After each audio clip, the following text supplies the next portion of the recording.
Fast, focused, and fearless. Here's everything you need to know as you jumpstart your day. I'm Pauline Verzosa.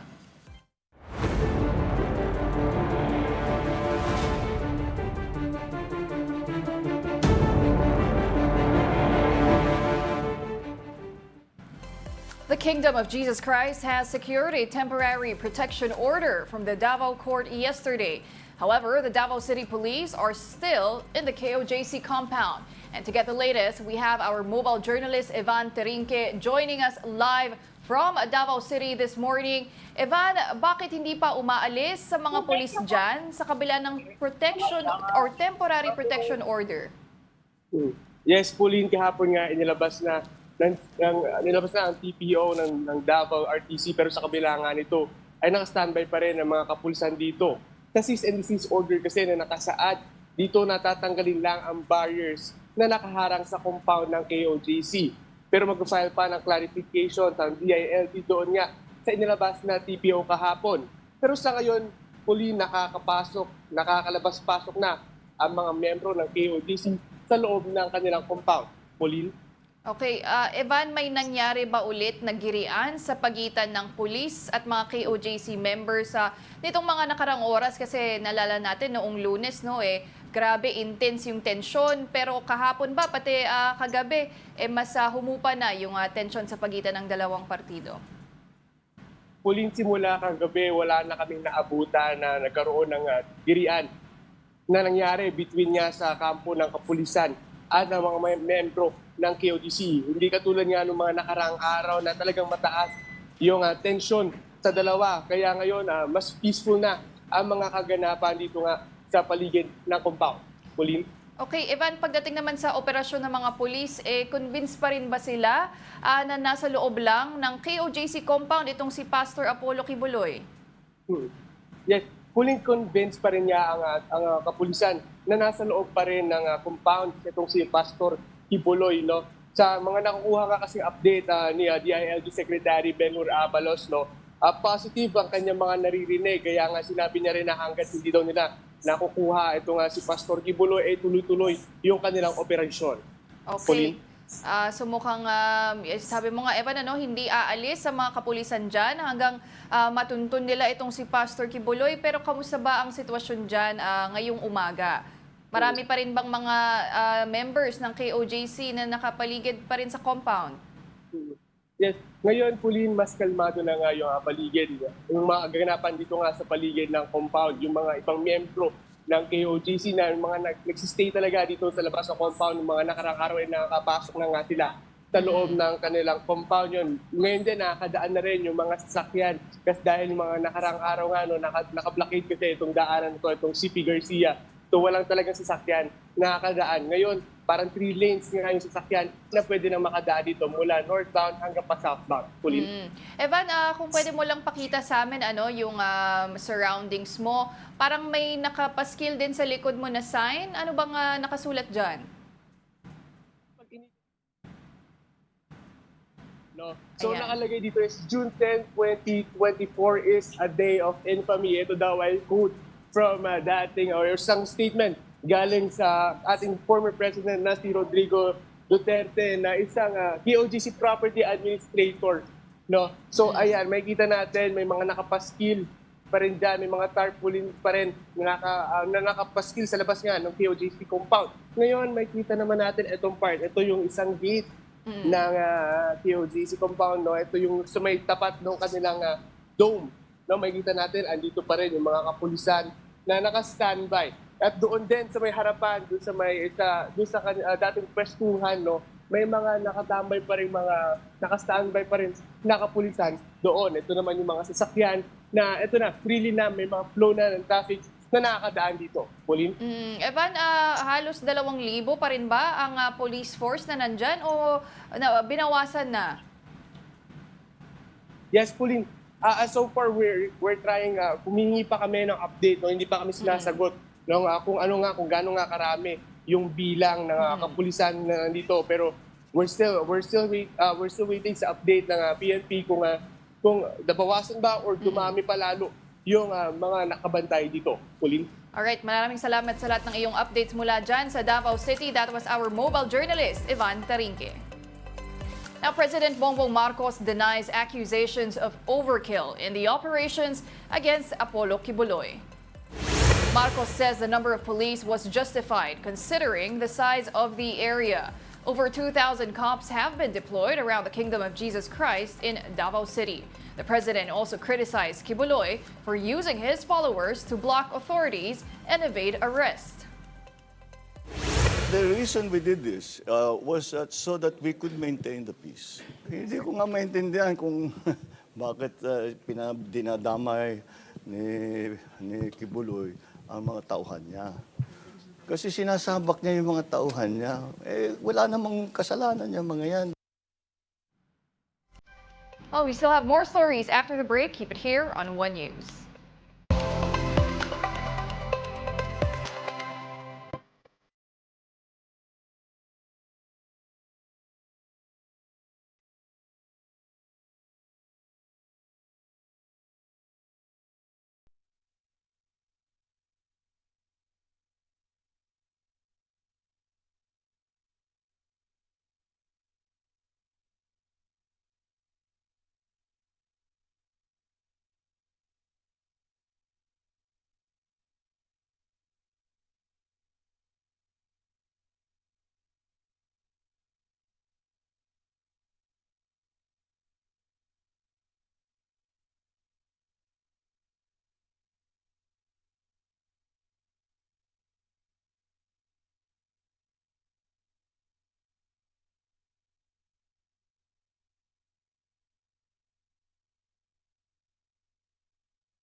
Welcome back. You're still watching One News Now. I'm Pauline Verzosa. Let's now take a quick look at today's other headlines. In the Philippine Star, Alice Guo's sister, Sheila, admitted that they left the country using boats. Sheila says they rode a van from their farm and then boarded a small boat before transferring to a bigger ship. Meanwhile, in business world, the national government's budget deficit widens this year as spending growth outpaced revenues. The budget gap ballooned by 7.2% to over 642 billion pesos as of end July. Meanwhile, the budget hearing of the Office of the Vice President got chaotic yesterday when House members butted heads with VP Sara Duterte. The Vice President dodged almost all questions from the lawmakers and even requested to replace the presiding officer, Representative Stella Kimbo. Marian Enriquez has that report. VP Sara Duterte made it clear that she is not participating in the interpellation that comes after, notwithstanding the fact that as many as 17 House members have already lined up to question her 2025 budget. I would like to forgo the opportunity to defend the budget in a question and answer format. I will leave it up to the House to decide on the budget submitted. But lawmakers kept on pushing, insisting that under the rules of the Committee on Appropriations, ACT Teachers Party List Representative Franz Castro fired away and asked the questions that has been hounding the office of the VP. How did you spend 125 million pesos in confidential funds in just 11 days back in 2022? On the budget for the 2024, yung Vice President na nagsabi, Madam Chair, na slow and low utilization. So nakita naman natin doon sa presentation. So yung utilization ay napakababa. Pero syempre comment ko lang, no, mas mabilis siya sa confidential funds. 100% in 11 days. According to the Commission on Audit, the OVP had a notice of disallowance in excess of 73 million pesos from its 125 million peso confidential fund. This was spent on so-called reward money, tables and chairs, other supplies, as well as medical and food assistance. Congresswoman Castro says all this spending was illegal. This set Vice President Sara Duterte off. I have also here a report about the notice of disallowance. According to the notice of disallowance, the COA disallowed 73,287,000 out of 125 million confidential funds used by the OVP in 2022. So this is 58.63% of the 125 million. So can you confirm? Since you allowed her a snide comment, you will allow me a snide comment as well. So my question is, Madam- can you yes. confirm? Yes. Yeah, okay. Diba?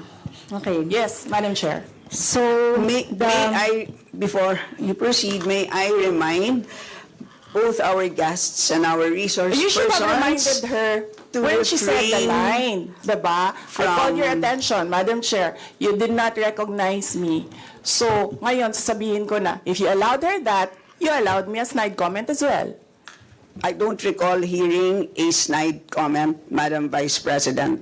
Ang snide comment, that's a matter of judgment. So please proceed with... From this point on, the Vice President did not pull her punches and grew more antagonistic. Madam Chair, I do not understand bakit a person convicted of child abuse is still sitting in a seat Point of of the order, House Madam of Chair. Ito yung sinasabi Representatives. natin na dinadivert ang usapan sa ating budget hearing. Kung nagawa po niya yan sa Senado, Madam Chair, dapat hindi natin yan pahintulutan dito sa Kamara. The House Appropriations Committee leadership explained that in the letter sent to the OVP, included in the topics are the comparative budget allocation and utilization rate from fiscal year 2019 to 2023. kung ito ay dinisallow, so ibig sabihin, illegal yung paggamit nito. Madam Chair, you cannot allow a member of the House to just claim that it is illegal. Duterte also reiterated that she is not answering any questions that do not concern the OVP's proposed budget for next year. That sparked another round of intense verbal exchange. So hindi pwede yung ganyan na yung tactics na ganyan na parang parang sorry for the pusit, na kapag nasusukol na ang pusit ay nagaano ng maitim na tinta. So wag naman mag-ugaling pusit ang Office of the Vice President. The Vice President had an answer to the reference to squid tactics. Bakit mo ako kinu-crucify for saying a fact that somebody is convicted of child abuse sitting in the chair? Pusit, and then I cannot fire the presiding chair. So The OVP's budget briefing was deferred, and the House Appropriations Committee scheduled the next hearing on September 10. For News 5, Marian Enriquez, we are One News.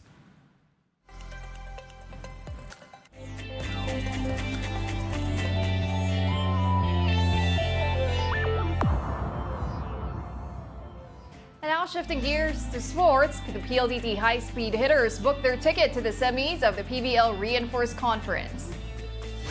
PLDT eliminated the Cherry Tigo crossovers after 5 sets yesterday.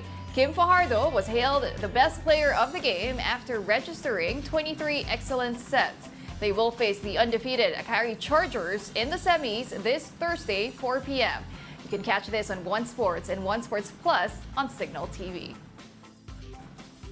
And those are the top stories of the hour. Join us later at 9 a.m. as we continue to monitor the day's biggest stories. I'm Pauline Verzosa. We are One News.